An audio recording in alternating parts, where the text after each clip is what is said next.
Welcome to episode 12 of season 5, everyone. If you just joined, this is Maria, and I am at Maria the Arcane everywhere. And I'm joined by our supreme goddess, Robyn at a Tired Witch on Instagram and everywhere else. I don't know why I keep saying Insta. Damn it. Anyway, because we have it on the script. That's why I've never erased it because I'm lazy. Yeah. And you know what? I'm gonna leave it there because now everybody knows our dirty little secret. Yes, parts of the show are scripted. Dun dun dun. You guys are never gonna believe it. Oh my gosh. No. We got like a whole running document actually, guys. I would say that Maria and I might be one of the most organized groups of scripting that we've ever worked with. Yeah. Not to brag, but Maria and I are both very, a little ADD, and we need to have it written down, or it's not going to happen. A little type A. It's fine. Maria and I are both a little bit of control freaks, and everything has to be written down, or it's not going to happen. But that's what makes us so pretty. Yeah.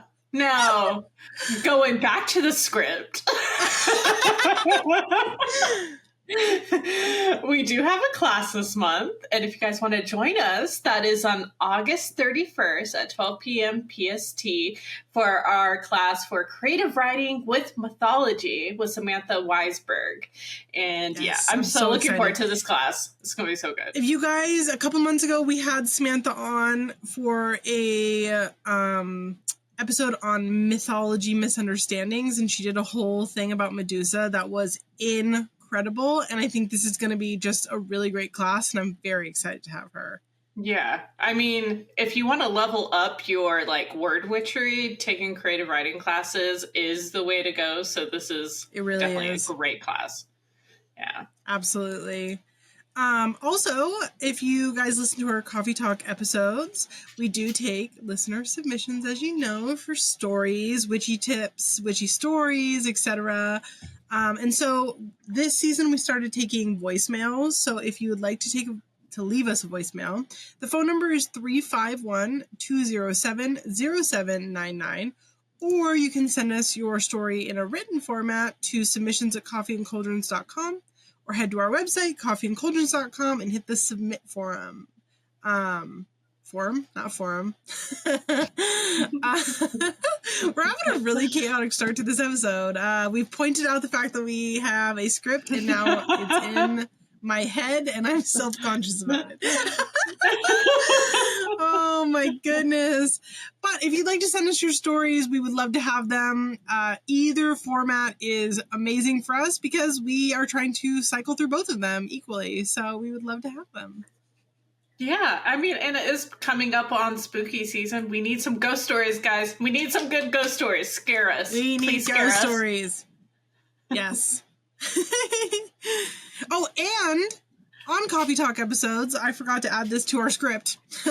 On Coffee Talk episode nights, Maria and I have started streaming on Twitch, where we are doing currently Phasmophobia, but we are trying to do spooky games specifically as like a podcast thing, and you could just come and hang out with us all afternoon. So if you want to hang out with us after listening to Coffee Talk, or you're like, Coffee Talks are terrible, I don't want to listen to that, but I would like to hang out with them, we would love to see you there. So yeah.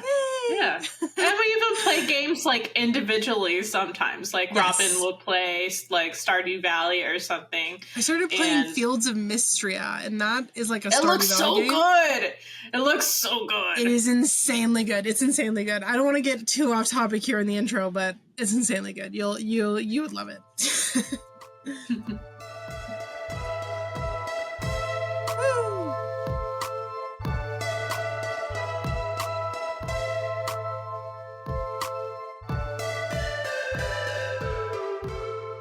If you've just joined us this week, every week we talk about upcoming lunar phases and how you can utilize their astrological alignment. Look at me going off script.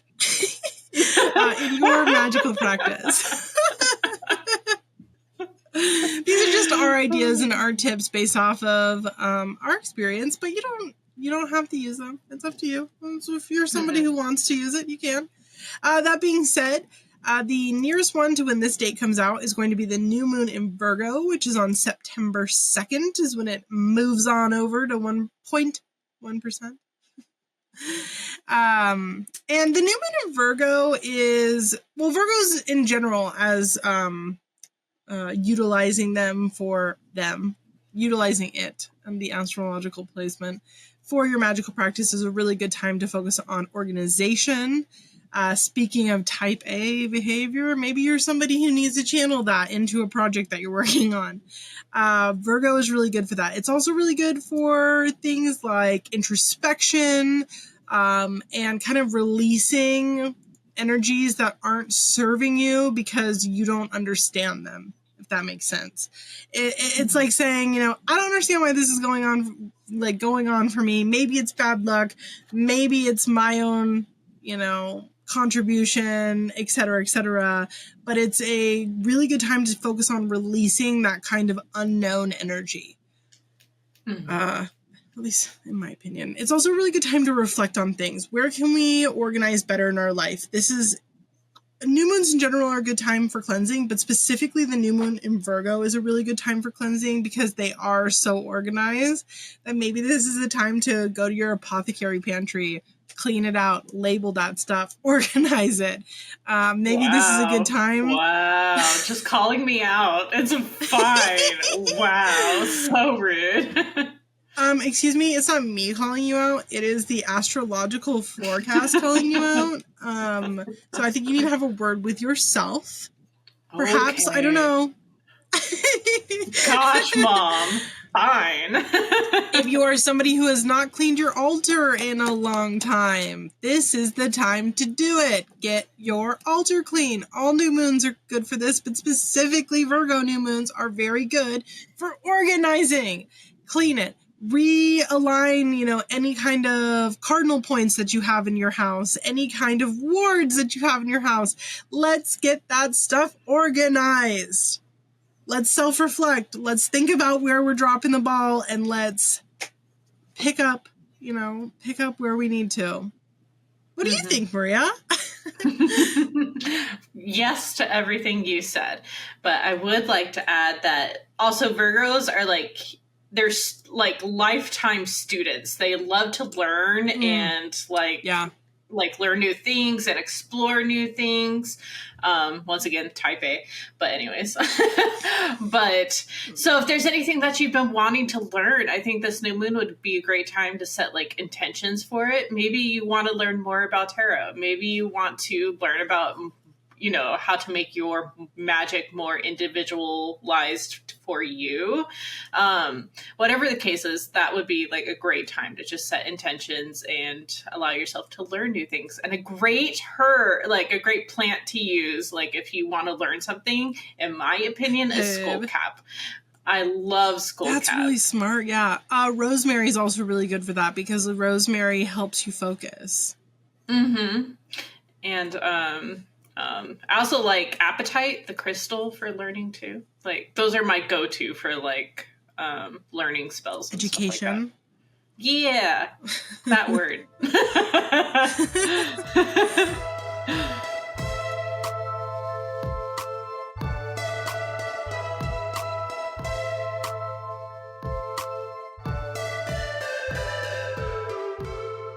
So, if you've just joined us, every podcast episode not coffee talks, but we go every over single one.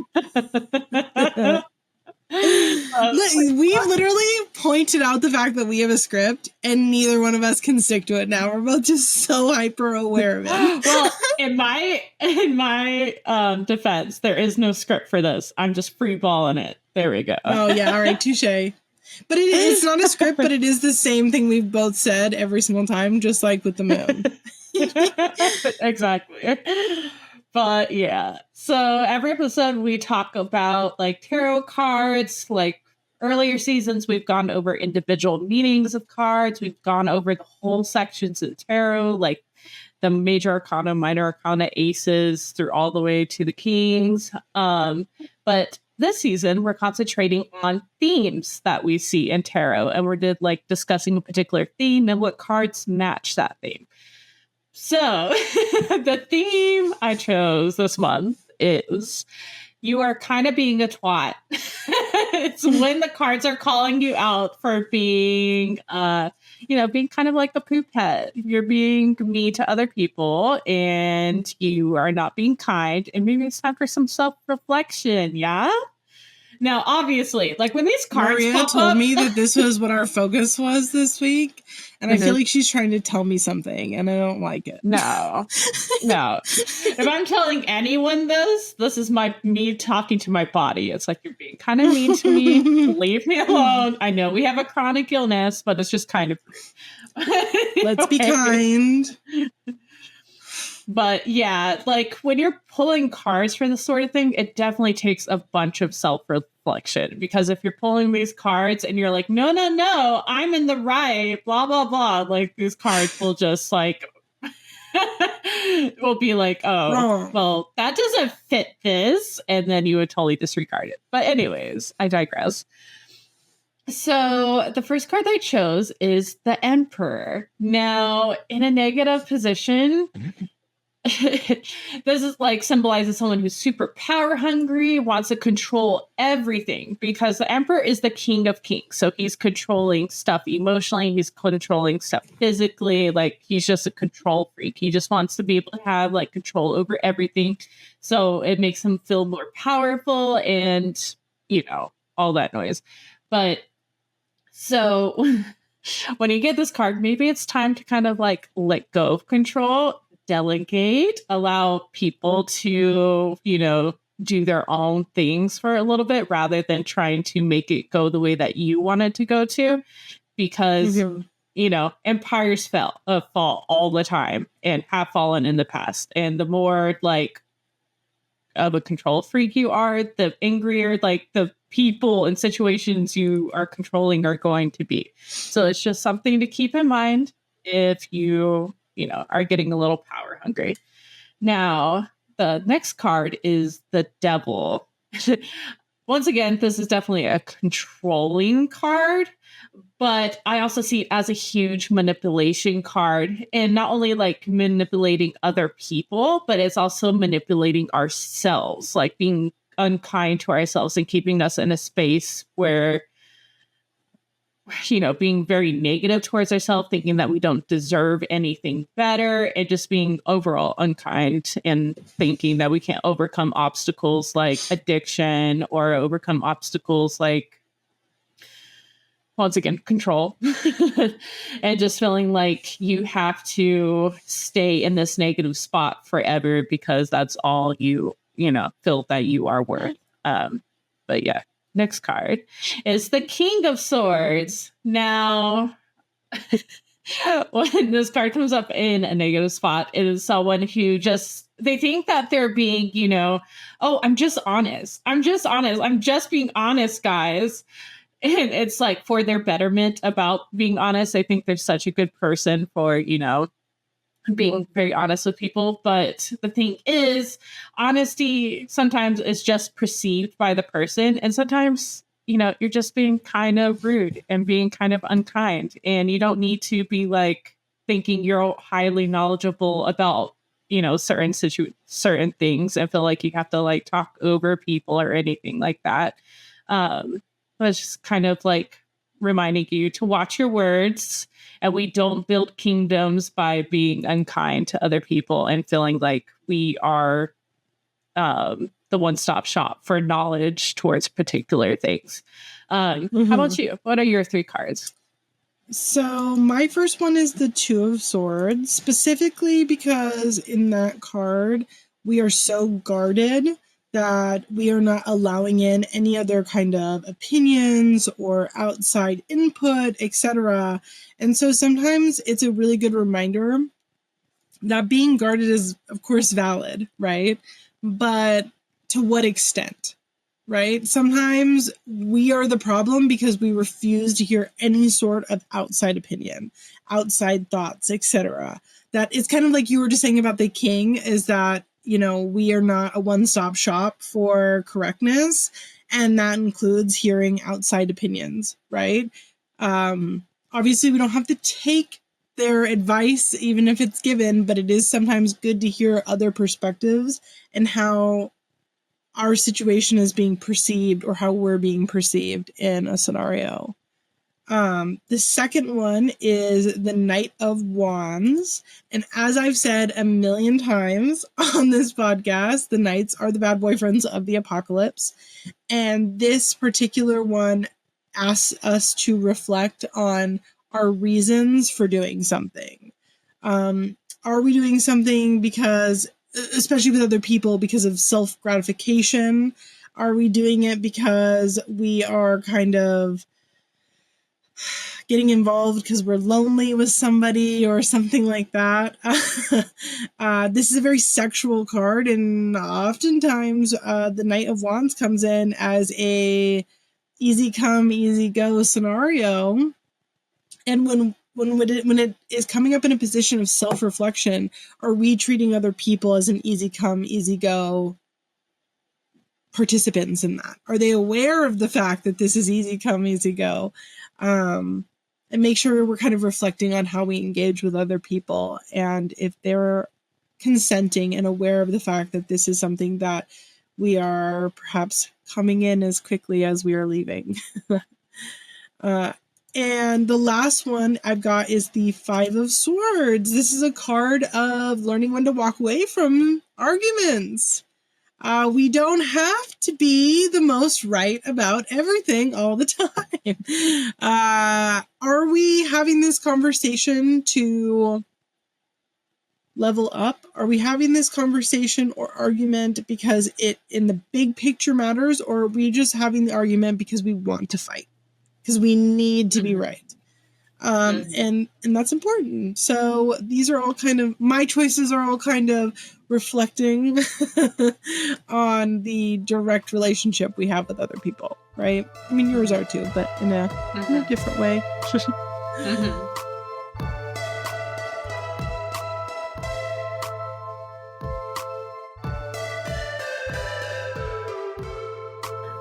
Okay, so today we are joined by a guest, and we are going to be talking about misinformation and mishaps, and we're joined by the amazing Elwynn. I love your Instagram. It's amazing. Can you tell us a little bit about how you got started in witchcraft and where your practice is today? Certainly. It was my aunts. Both my aunts were witches. And they raised me from a baby. And so it was something I kind of grew up with. And they were working witches. They readings, healings, spell work, and tinctures and oils. Those are the things that they did. And so it was something that I was born into, and then I tried very hard to get away from when I became a teenager, because I wanted to see what it was like just to be a normal kid. Then came, no matter how hard I tried, I came back to it like an elastic band, to be honest, until eventually in adult life I accepted it, and everything kind of fell into place the moment I did, to be honest with you. That's really sweet. Yeah, it took me moving to America to eventually for it to happen, because but it did eventually. But my craft is along the lines of traditional Cornish witchcraft. Although the concept of traditional witchcraft is a rather non-existent thing anyway, obviously. Yeah, it's a convoluted. It's very convoluted. Yeah. But folk craft, shall we say? Yeah. Sure. Yeah. Yeah. It is. It's funny when it's not often that we have that we get to talk to people who kind of grew up in the craft in a working manner. I think a lot of people like to say that they grew up in the craft because folk magic is something that becomes almost normalized for a lot of people growing up, that they view it as superstition or similar. They don't really see the overlaps in the two. And so it's not often we get to talk to people who grew up with working witches as parental figures. It was, to be honest, it's one of those things that I didn't know any different until I was older, and then I realised how different some things were. Our front room was also the waiting room. That was one of the main things. It was the funniest thing. You're sitting there as a kid. I was like 6 years old, and someone knocks on the door, and you just go and answer it. Go, come in. Don't know who they are. Come in, and they look bewildered. There's a child there telling me to come in. I'm like, all right, and sit down and like, would you like a drink? And they're like, tea? And like, all right. And you go and make a cup of tea at 6 years old. You're like, there you go. Someone will be along in a minute. And then you just sit down next to them and continue doing what you're doing. And you get used to these people just coming and going. And So things like that, I think that's, I look back on and I can now understand how odd that would be for people to have that, that going on in their house. But that was also the word of mouth thing was a big thing for my aunt. So it was always like people just told other people. And there were always people, every day people would be coming for readings or whatever. And nowadays it's not like that. It's not the same.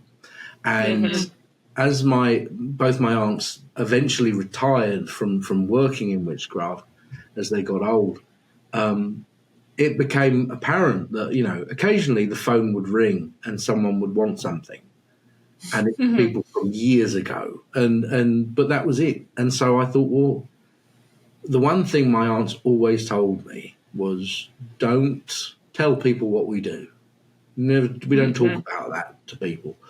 And I'm not good with technology. I'm terrible with technology. I came to social media incredibly, incredibly late. I'm talking like 5 years ago, kind of late. And I discovered, wait, people are doing witchcraft. People are talking about witchcraft. And so immediately I was like, well, maybe I should talk about witchcraft. And everything in me said that I shouldn't because I was always raised that we don't talk about it. So I decided, I'm going to. And when my aunt, she passed now, but when my aunt saw what I did and how I managed to keep that going through social media, she was like, you're right. That's the way. That's what we need to do. I was like, yeah. I love that.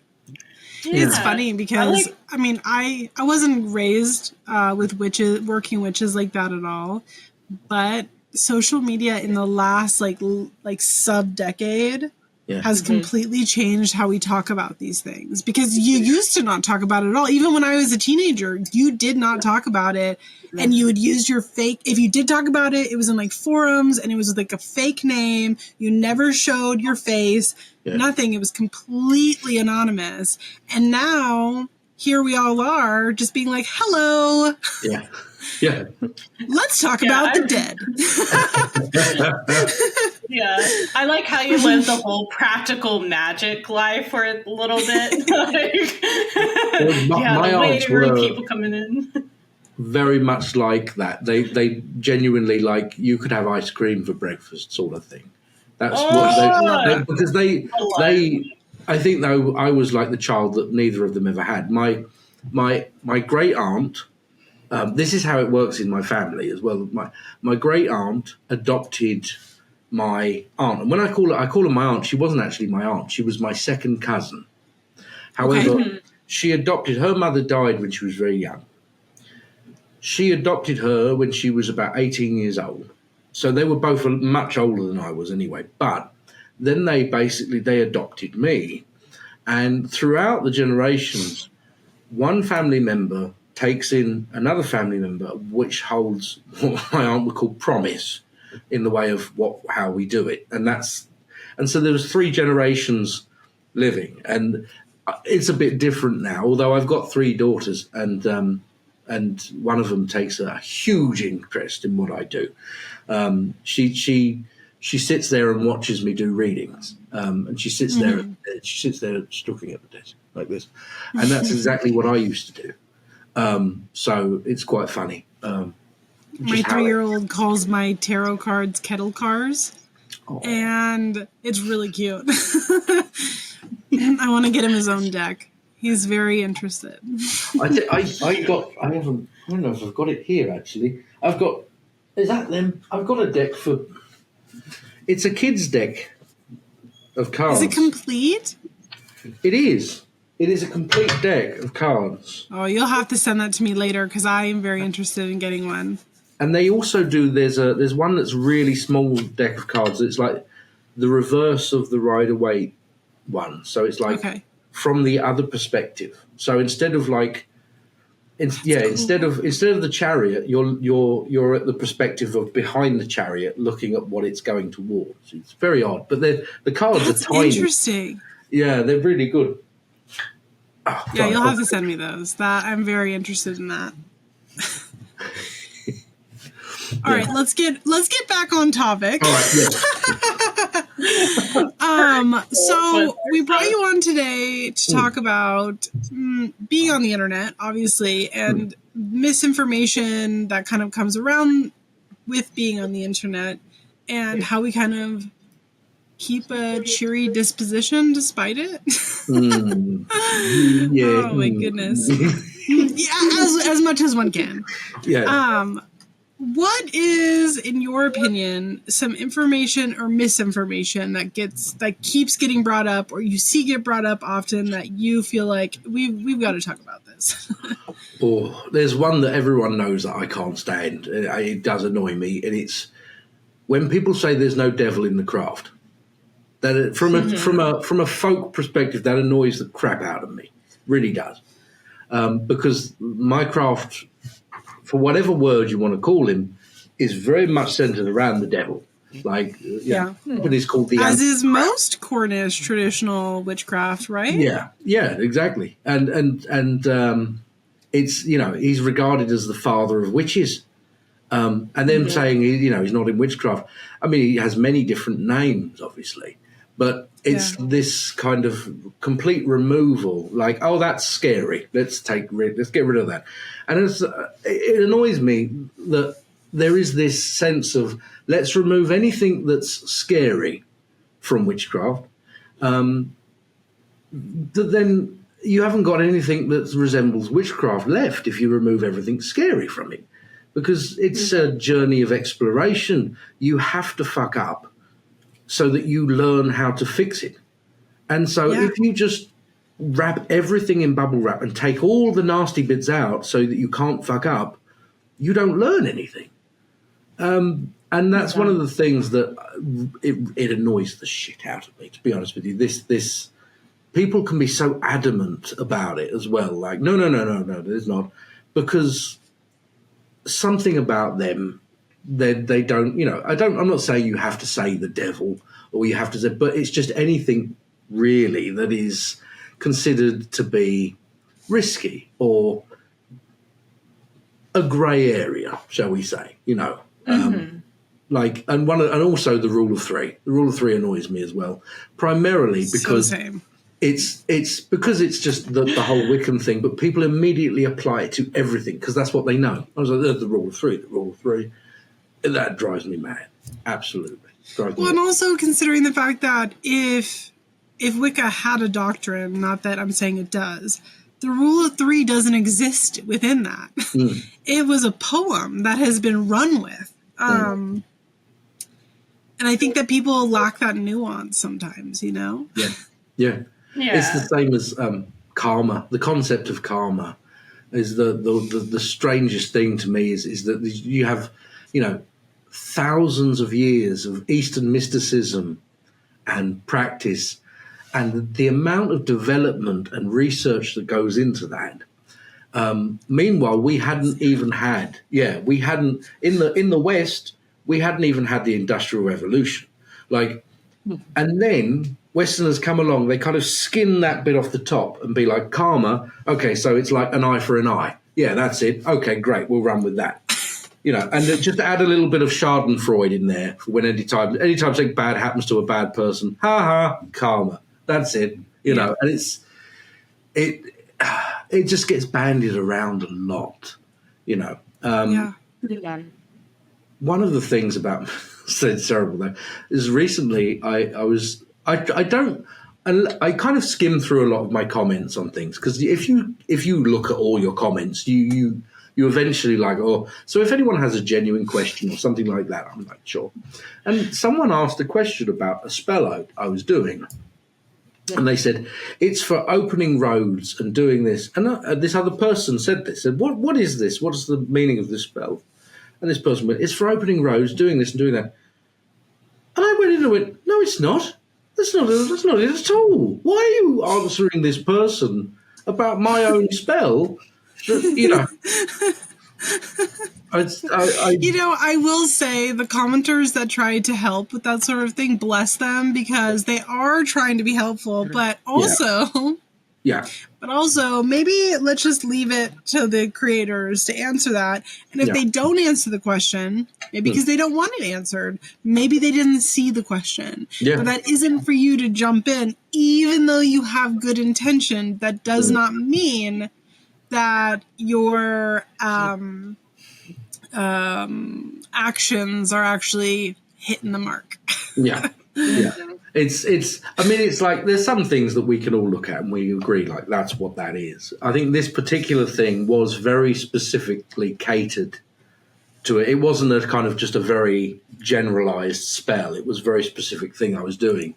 And so it was just weird that they thought, I think there was the, I don't know, maybe it was something to do with what was going on in their own life perhaps. And that's why. I don't know. Very odd though. It was very strange. Yeah. And I really feel like going back to we were talking about like the threefold law and all that. And I feel like even now between, I don't know, when Robyn, you and I joined social media, like, well, 1 million years ago. There's a huge uptick in the love and light, like sort of witchcraft where they all concentrated on that. And I think it just keeps like, what's the word? Like renewing New itself. Ageism. It's the Caucasianification of the exotic brown person. It's what it is. It becomes the internet. In my experience, kind of going off what you're saying about the devil, is how you can't ever do anything bad. And I talked about this not that long ago in a video online where it's like we have this sin washing of things where people are so inundated with having been raised in church culture that they themselves don't realize that they have not separated from this idea that if you're bad, you're a sinner, you're going to hell. And I think when we talk about things specifically like the devil and witchcraft, is they don't realize, in my opinion, that Satan and the devil, Satan as the evangelical Bible talks about it, and the devil as witchcraft talks about it, while they are the same person, their stories are different. Your experiences with them are different, etc. And people just hear these words and they get very triggered by them. And that's a valid response. Like religious trauma is real. Oh, yeah. But that is some inner work we have to deal with because we don't need to, purity culture wash everything to make it valid. Yeah. Yeah. True. Very true. I think that's my soapbox for the day. Yeah. No, you're dead on there because it is one of those things that's, you see it, and it's almost like you don't even have to be religious to have these little nuances of things to do with good and evil, and even when it comes to the liminality of witchcraft and where we see such things between what is good and what is bad. Someone said to me a while back, it was like, well, that's baneful magic. I was like, why is it baneful magic? Because you're influencing the decisions of others. You're influencing the lives of others. I said, what, do you just stand in the corner and never move? I said, because I'm pretty sure every action that you do in your life influences the actions of others. Every choice that you Elwynn, make. You and I are two peas in a pod on this subject. Maria, I can literally see her in between us going, oh gosh, here she goes. Because this is a topic that I've talked about many times. Even when you do something that is protection magic, you are influencing the land at which you are existing in, your physical body existing in it. Yeah. And even if someone doesn't have ill intention, but they get in the way of that, you're influencing their life. Yeah. No, like under like the description of baneful magic, like protection magic is baneful magic. Like, yeah. I put them. I actually have. I have multiple different books for different kinds of magic. This black one is baneful magic. Anything that I prove successful enough goes in this one, and it's also protection magic too. That one, yes. But because they are one and the same. Because most of the time, whenever I do protection magic, it's usually to repel, and so usually a return to sender. Because I never just like. I've got a philosophy when it comes to those things. Like if someone is using, very rarely this actually happens, obviously, but if someone is using magic against you, you don't kind of like, oh, that was bad, let me get rid of it. You send that back, and you send it back with something extra. Like, it's the same way as if someone breaks into your home. If someone was to break into your home, you run at them with everything you got, screaming and shouting. Yeah. You don't kind of like, please leave, It's... Pardon me. If you could not steal my stuff or hurt my family, that'd be really cool. Thanks. Excuse me. I use that even in that kind of magic. It's that sense of almost injustice against you. That kind of like, how dare you kind of that thing. Just the pure audacity of it. I see that as the fire that fuels that particular kind of magic. And so I don't believe in a half measure in regards to that. So that's why also it falls under the baneful. It's maleficium. And but it's weird. It's very strange because that's one of the things is that everyone has a different concept of their practice, even if it's a similar practice. And I think that the trying to keep things away from religion as well, because religion is all of us trying to look through the same pair of eyes, which never works. But at the same time, then you're left with lots of people with different perceptions, different kinds of practice. They contradict each other. Then you put them online, and then the comment section turns into a battlefield. And then you have the occult bros who also are online. Yes. Goodness. It's one of those things where I think the biggest root of misconception when it comes to online information is being able to step outside of ourselves for a moment and remember that we are not the center of the universe and that other people are experiencing something that definitively might be the same as what we're doing, but it doesn't necessarily mean that it actually is that way in practice. Exactly. Yeah, exactly. I mean, even you take things like religions like Catholicism, right? You take Catholicism, well, Irish Catholicism is very similar to Mexican Catholicism. It's similar. We all read the same book. We all do the standing and the sitting and the standing and the sitting and the fucking Latin. But how it's practiced in the home, what that looks like is very different. And I think that's people tend to forget that, right? Is that we might be by definition doing the same thing, but it doesn't actually mean that what it looks like in the home is identical. Yeah. I think there is that undertone of that pre-Christianization or Catholicism that everyone, like, they all go to church, they all do that same thing, like you said, but when they come home, the cultural undercurrent resumes its place. And so therefore you have these very different concepts, but they also integrate their religion, their beliefs with them, the different perspectives. It is a fascinating thing. It really is, because it's also, where does individual crafts fit in then? Personally, my craft is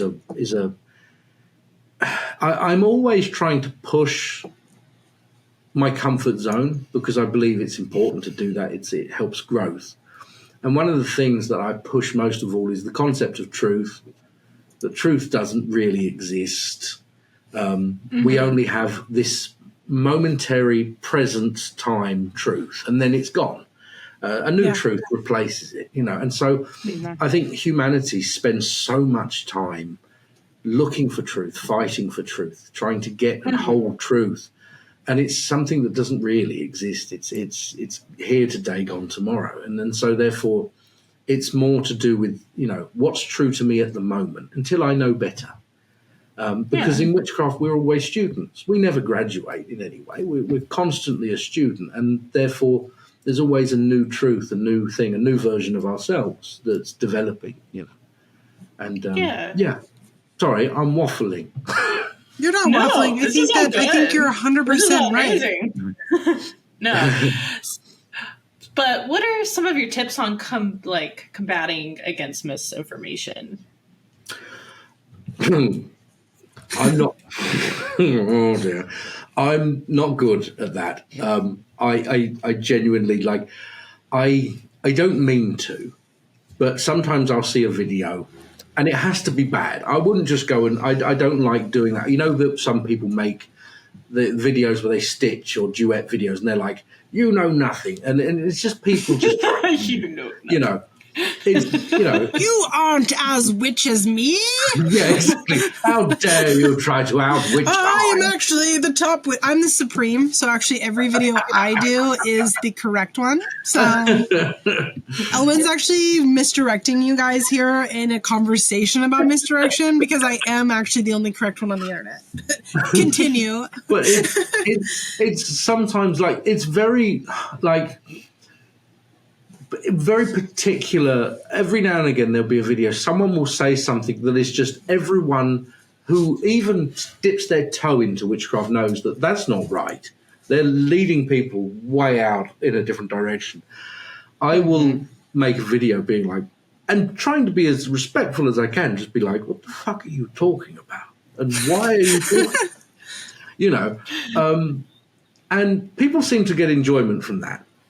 But at the same time, I think that's important because if no one gets called out for doing saying those ridiculous things, then it just encourages more and more people to say ridiculous things that they have no real verification of, they haven't done any research about, they just decide, that's that, or they heard it from someone else, it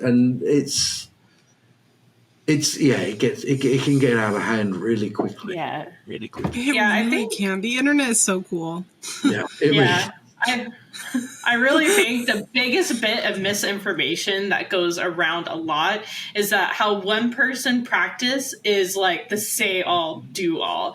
And they'll go online and be like, you all are doing it wrong. You're doing it wrong, actually, because this is how I do it. And it's 100% right. You all are wrong. We see that all the time. You guys wouldn't understand. I woke up and decided that I actually know everything. And so therefore, you're wrong, I'm right, and look at my fancy sword. Yeah. Look at my fancy sword.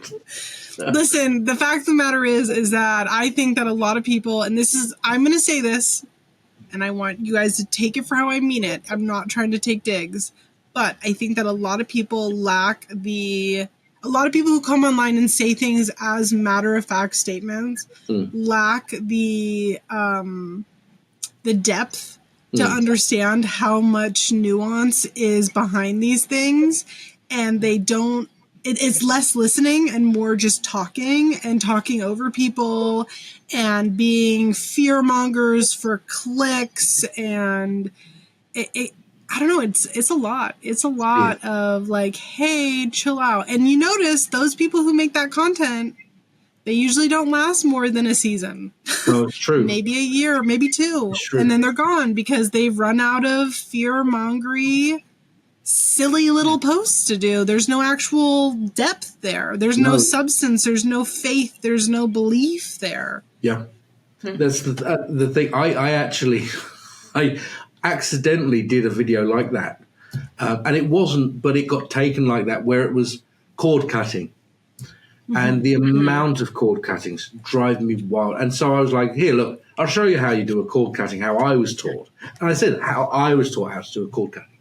And so you get the two candles, and but I said, what you need is a pair of iron scissors like these, like the old school scissors. A pair of iron scissors. Very familiar, yes. And someone in the comments, it started off with just one comment that went, why does it have to be iron scissors? And that was it. And I was like, well, I'm going to answer that. Before I even had a chance, people were stitching. It was like, he's telling us to use iron scissors, like we can afford iron scissors. I was like, your nails look very nice. I noticed you're holding a Starbucks coffee. How much do you think iron scissors cost? They cost less than a fucking Starbucks. Like... Iron scissors. You can get iron scissors today off of Amazon.com for like $4.50. I got mine for $5. An iron pair of scissors. I got them and that was from an antique shop. I just saw them in a basket. I was like, they're lovely.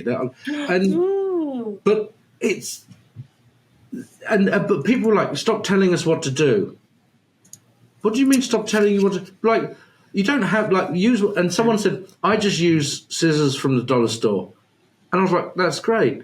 And then another person went, I don't use fancy scissors, but I have a pair of sewing scissors my grandmother used to use for certain kinds of witchcraft. I went, that's incredibly fancy. What are you talking about? That's a very specific pair of scissors. But the idea was... Sewing scissors are some of the most expensive scissors on the market. Exactly. It made no sense. And so I made another video and I was like, listen, the reason why I say iron, I said, is because there is a spirit to iron. Someone's made those iron scissors with their hand. They used iron. They used sheer will. It is symbolism of your determination and will to turn stone into metal and to shape it, sharpen it into an implement that cuts and severs. I said, you can go to the dollar store and get a pair of scissors from there. But the problem is those scissors have been made by a machine. They haven't even a pair of hands hasn't even touched them. They get wrapped in plastic, then they get shipped out. I said, so the idea is the same as the ingredient behind it. It's what it means to you and the spirit that it holds. If you take, I think, because we've talked about this a few times on the podcast when it talks about iron specifically, exactly what you just said, taking some stone and making it into a pliable metal thing. But simultaneously, when we talk about it in terms of like a historical thing, the Iron Age was one of our first metalled ages, and the Iron Age was taking stone, making it into something we could defend and fight with. This was a revolutionary thing, and some of the oldest form of verifiable magic that we have in textbooks. So why are we arguing about this? If you don't want to use iron, don't use iron, but you can't deny the 10,000 year history that iron has in terms of a magical sense. Exactly. Well, and not to mention, you literally said this is what works for me. Yeah, I know. It's such, but that's the thing I think with the internet. And that's why I don't use TikTok. No, that's the thing. If people want to, they will decide that they're going to disagree with you, and then they'll find the reason why later. Absolutely. And it's got to the point now, I honestly, the block button is my best friend. I don't do it anymore. Someone starts starting stuff and I just block. I'm done. I can't be bothered. If you don't like it, you disagree, great, fantastic. But yeah, it's just unnecessary. You know what I mean? It's just unnecessary. I think that's the thing. And I'll be honest with you, this is right, but one of the biggest problems for me is two things. One, men who are practitioners are some of the worst. Not all of them, okay, before anyone comes to me, but the ego. No. This is, again, the right podcast because I'm the first person to talk about the Occult Bros TM group. Fucking hate them. Well, for some reason, the ego gets this kind of shot of steroids when they start to practice witchcraft. I don't know. I think for myself, to be honest, I've raised by women. I have 3 daughters, and my wife are like me and that cat. We're the only guys here, and so we know our place, and we stay well out of the way, and we do what we need to do. And so, therefore, it's never been a thing for me. But I see so many male practitioners go off on this pontification thing and ego, and it's very weird for me to witness. And then again, there are other things that, on the other side of things, of course, being a male witch, there are times that people say, you can't be a witch. what? You can't be a witch, you're a man. Yeah. Oh, I didn't realise that. That's what that is. You know, it's just so it's Me? you know what I mean? We have to fit into this very niche thing, and it's like certain people just can't. I don't understand, because these people who call themselves witches don't have the scope or the vision to put, or a man, or you know, and it's like you're supposed to be a witch, and yet you don't have the expansive thought to conceptualize that someone of a different gender could be a witch, or someone that could. It drives me wild. Like, I find it very odd, and that's one of the things where I think that I've said this before, and it sounds really bad, but when it comes to witchcraft, some people have that natural ability in witchcraft, and some people, they have to really study for it. Now, that's not in any way saying elitism or one is better than the other, because I've known people who have naturally adept at witchcraft. They have the knack, the cunning for it, and they have been surpassed by people who have had no natural ability because they've taken it for granted. But it's one of those things that some people, it's like, to apply cunning to things, you have to look at it from completely different angles and see it through the eyes of a witch. How could that be used? What are the virtues of it? What are the two polarities of this? And what does it mean? Mm-hmm. You know, we often look at things and we assess what they are. You know, how could that be a threat? How could that be a help to us? How, you know, what does it mean? And I think so many people, they don't do that. They just take it at face value. They take everything at face value. And those are the people who spread misinformation. They do, oh, someone told me this, I'll go and tell that person now. You know, and that can be really, really damaging. Really Sorry, I'm having a massive rant. I'm sorry. No, I think you're 100% right. And I think that there's not enough of a conversation kind of going off that. Not enough of a conversation how, because there isn't a doctrine that witches follow as a rule, right?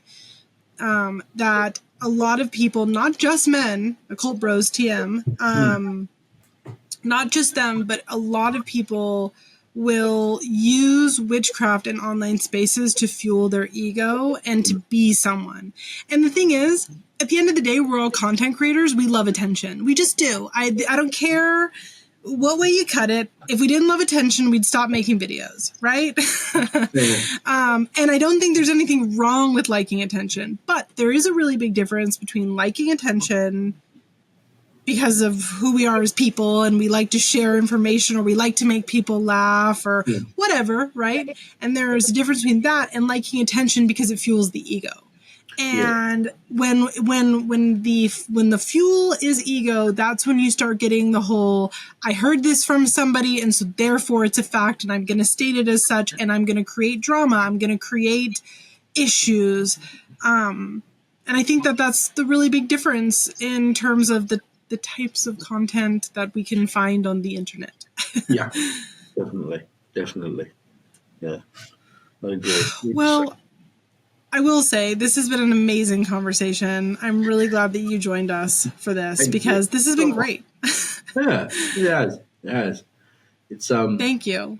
Thank you very much. Will you do us the kindness of telling our listeners where they can find you, any services you offer, etc.? This will all be in the caption, but I still would like it to come out of your mouth. Sure. You can find me on TikTok, Instagram. Where else? I don't know. Oh, I'm on YouTube. Should say that one. Also, I have a website and a patronage for people who want to learn. It's not learning as such my witchcraft, but it helps to encourage you to find your witchcraft. That's the best way I can put it. Sure. Because there's a lot of lovely people, and we're all learning together. And so you can ask a question in the Discord on the patronage, and someone will answer, you know. And so we have one of those, and the antlercrown.com, which is my website, where I offer readings, and primarily readings at the moment, sigil work as well, and there's a whole thing of bone readings, tarot readings, and all manner of things like that there. Well, thank you again for joining us. Yeah, This has thank been you so so amazing. much. This has been a great chat. Thank you.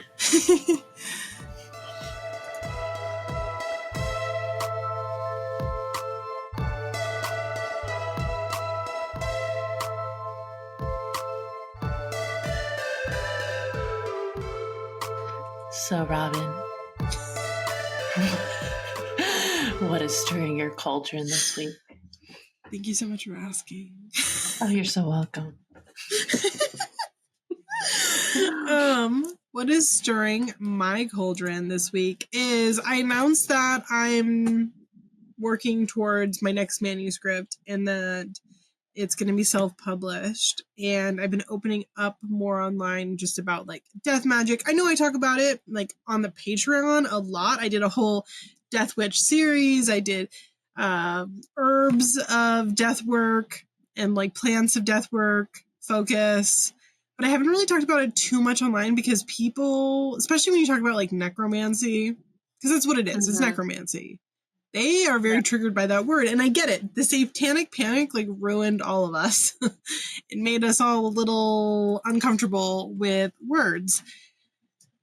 And I understand that, but I've been opening up a little bit more about it, and I've had a really great response that I wasn't expecting. And it's made me feel really confident about stuff, and I'm excited. And I don't know, I'm really jazzed. I reopened up subscriptions on Instagram where I'm doing like just kind of showing insight to the writing process and giving insight to like research and the things that I'm working on in terms of the actual production process, because this is all going to be new for me.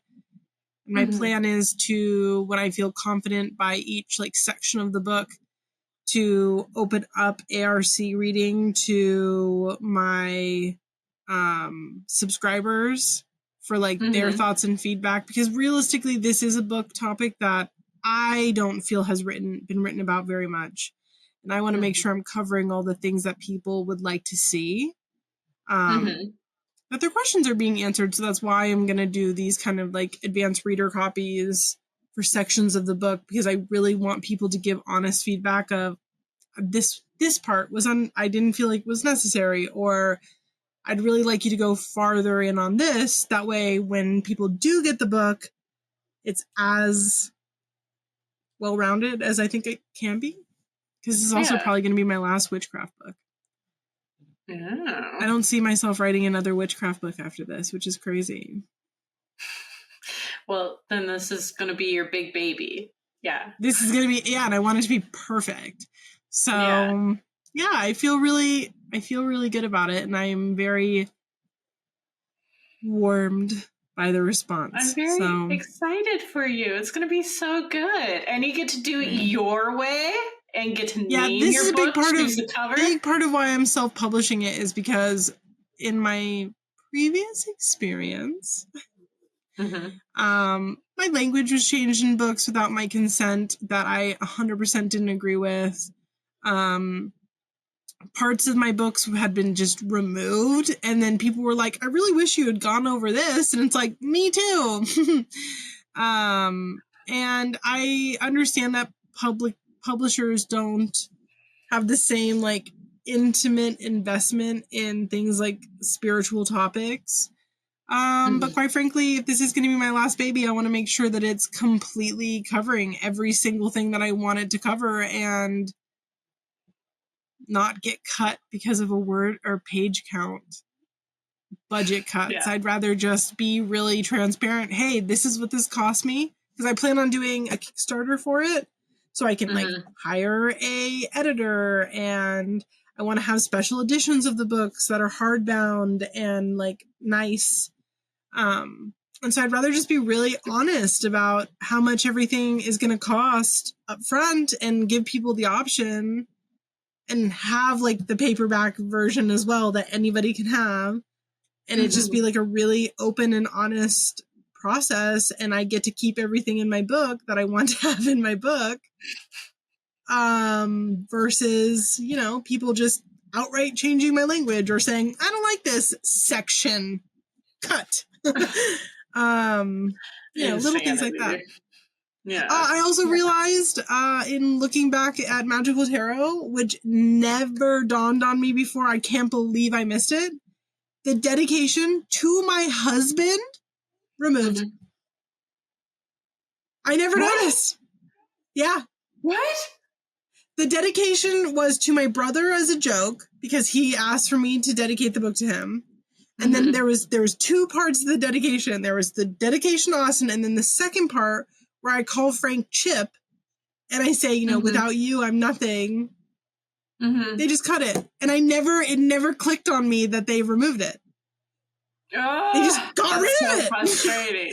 They got rid of my dedication to my spouse.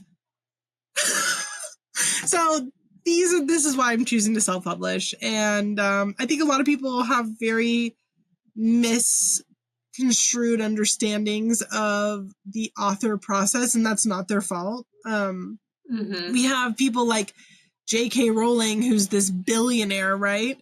Who is also an author who I'm not even going to get into her problematic nature, but that is a lot of millennials, especially big understanding of authors.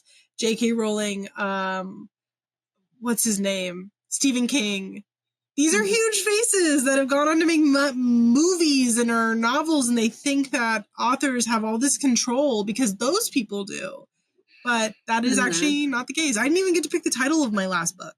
So, no. Anyway, I don't want to get too much on a soapbox, but that's why I'm choosing to self-publish, and I've been very excited about the response preliminarily, and I'm excited to proceed forward. I'm excited for you. It's going to be so good.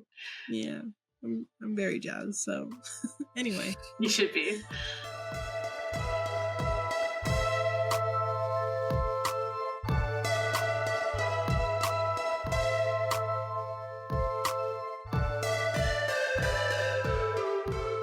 So, Maria, what's not stirring your fortune this week? Well, thank you for seducing me. I appreciate it. You're welcome. I'm out here giving people boners. You're welcome. So, I was just thinking. Right now I'm working on a autumn witchery article for our Patreon, and while I was starting it and writing and all that, I had Practical Magic on, and I was just thinking, I know Practical Magic 2, they're apparently going to be filming it or whatever, but there really hasn't been any great witch movies that have come out lately. No. Not what like 90s. There was that tarot movie. But the comforting one, and Yeah. it's not all Disney-fied, because I feel like a lot of movies have been Disney-fied where everyone is so well put together, and the houses aren't really representative of being a witch or whatever, not 90s Practical Magic where it was I don't know. I have kind of a sweet spot for 90s comfy cozy movies, because She's I think old. the 90s That's what she's got it telling you right. guys. She's old. She's old. I am old. But it's just, I don't know, it's kind of sad because we don't have we had The Craft 2 come out, but that wasn't really any good. That was shit. Sorry, that was yeah. a shit film. Maria and I were both given, because it was during COVID, we were both done. What was that called? They gave us PR boxes, and we got to watch it early, and we had to live post about it. Oh, that was you. I didn't get one. Oh, you didn't get that? Oh, No. I got that. That was fun. I got to live tweet about it, and I got to watch it, the premiere early, and I got a big box. And it was really fun. And the movie was cute. It was a really cute film. It was Disney-fied. But it was Disney-fied. Yeah, it was massively Disney-fied. I don't know. It wasn't very good. Yeah. I don't know. 90s always had a way of putting the nitty-gritty in shows and it not be Disney-esque. We still had it's because we have an overproduction of CGI. We do. I mean, we saw that in the new Hocus Pocus with the CGI, with the full moon, just that was a size of Like, that moon was so close during the entire show, and it, like, never What are you changed talking about? position. It was terrible. What are you trying to say right now? I think that it was perfect. That's exactly how moons look. And, like, once again, well, you know, Hocus Pocus was a Disney movie, but they, like, Disney-fied it even more for the second one, where it was very, like, there was nothing nitty-gritty in it, and they didn't even film it in Salem. And I don't know. There's just no good witch movies anymore. There's none. Yeah. And it's so sad. I don't know. Also, I did find it a little silly that in the first Hocus Pocus, the house was like in the woods, abandoned.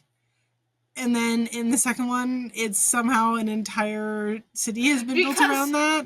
Yeah, because they didn't film in Salem. Right.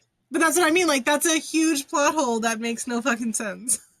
No sense whatsoever. And you can tell, like, in Hocus Pocus 2, how all the buildings surrounding that building are old. They're not like, new that's buildings. what I'm saying. Like, it doesn't make sense. And in the original, it's like in a park that's like a protected thing. It's like, it's a historic building, and they're just like, let's put a business in it. It doesn't make any sense. Anyway, no. Here we go again. Oh no, this is part of like it's not stirring my cauldron. Like, we just need a good doesn't witch make movie. sense. It just doesn't make sense. If you're going to do a sequel, you better remain close to the source material, because people aren't going to be happy. And that's why, like, I have zero high hopes for Practical Magic 2, just because it is going to be a sequel, but I doubt it's going to be as nitty gritty, and I bet, you know, it's going to be. Do you know if they signed on the same actors? Yeah, they still have Nicole Kidman and Sandra Bullock coming back. Okay. That's good. But I don't know about the aunts, because they're both way older now than what they were, like, you know. Well, because I hate to be this Channing, guy. I hate to be this guy, babe, but so are Sandra Bullock and... Oh, I know. But, you know, so many actors, like, retire and stuff, so who knows if the aunts will be coming back. Like, is it going to,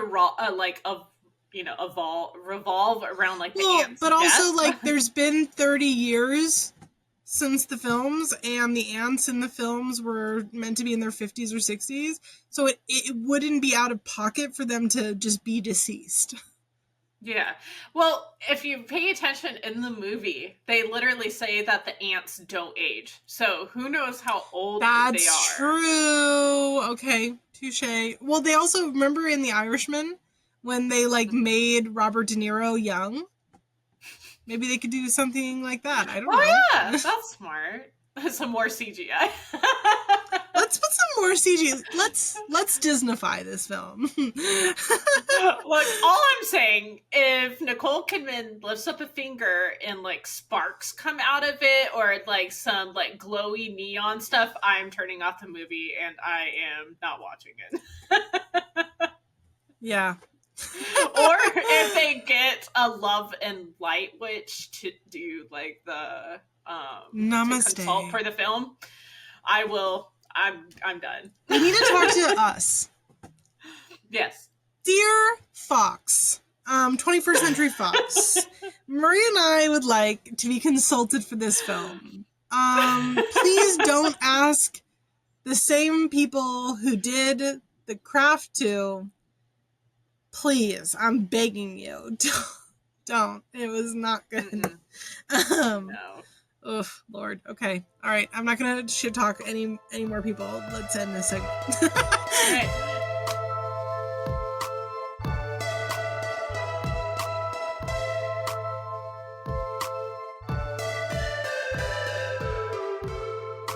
If you've just joined us this week, every week we talk about creators that we are loving right now. This can be artists, businesses, books, podcasters, whatever.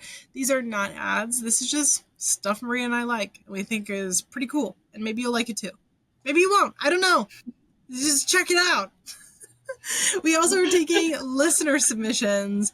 So we do have a third option now. So if you have found somebody that you think is pretty neato and you want us to share it because you think everybody else will think it's neato, please DM us, email us, send us someone.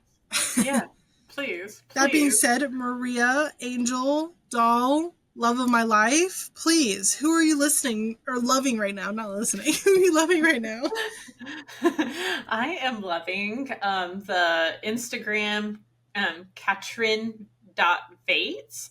Like they do like cross stitching in a way that looks like a realistic like garden.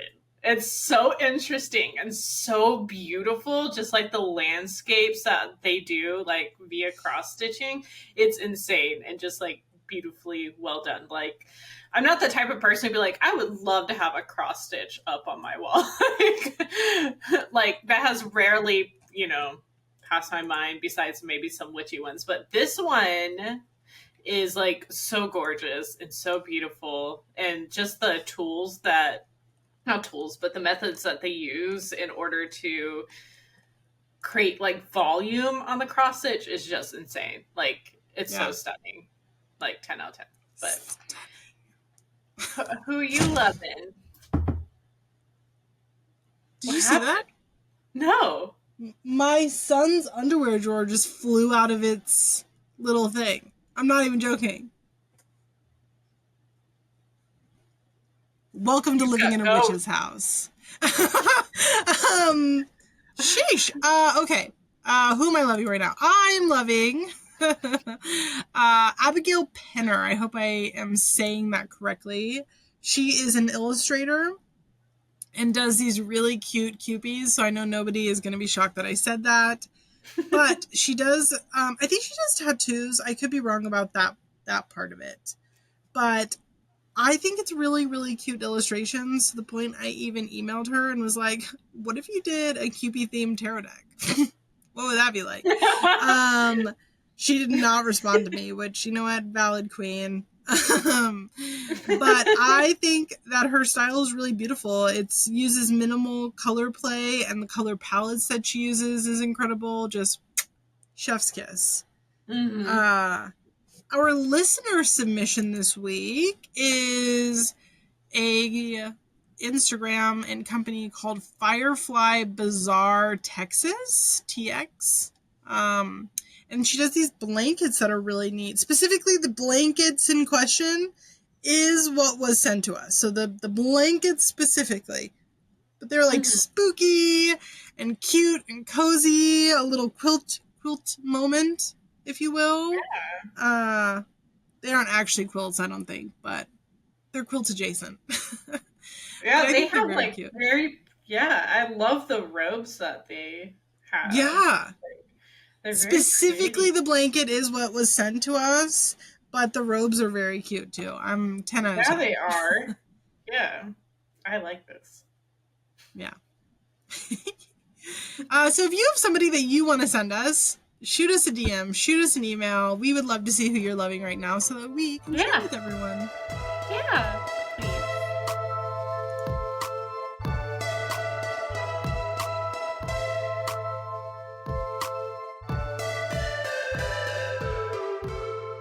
Thank you all so much for joining us this week. We hope to see you again on Friday, August 30th for our Coffee Talk episode and Twitch stream. Or on September 6th for our 13th episode of Season 5. You can keep an eye out on our social media or head to our website, coffeeandcauldrons.com, to find out more information and see what we are up to. And don't forget to join us August 31st at 12 p.m. Pacific Standard Time for our latest class with Samantha Weisberg on creative writing through mythology. And additionally, you can join us on Patreon, Magical Beginnings, which offers our special 25-minute part 2 episode, a huge library of articles about witchcraft, and autumn one is going to be dropping soon. So it's going to be a hefty boy, like full of spells and things to do, correspondences, tarot spreads. Like, it should have the works. Like, I am definitely working on it. And then we have a Discord community, and it's not only do we have a community, but like we have a ton of fun events and things going on all the time during the month, like so many things.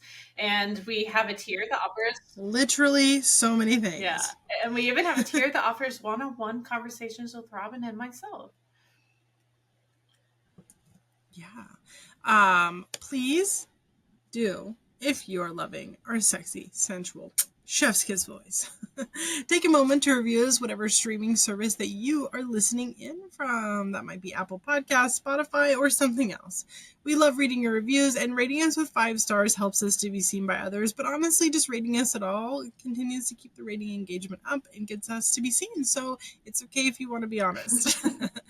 Thank you to everybody who has already rated us and everybody who will in the future, and thank you to all of our Patreon members. Truly, without you guys, the podcast, the community, everything would not be possible. So we really, really appreciate it. And again, this is Coffee and Cauldrons. With Robyn from At a Tired Witch everywhere. And I'm Maria from At Maria the Arcane everywhere. Yeah, you ready? Yeah, let's do it. 1, 2, 3.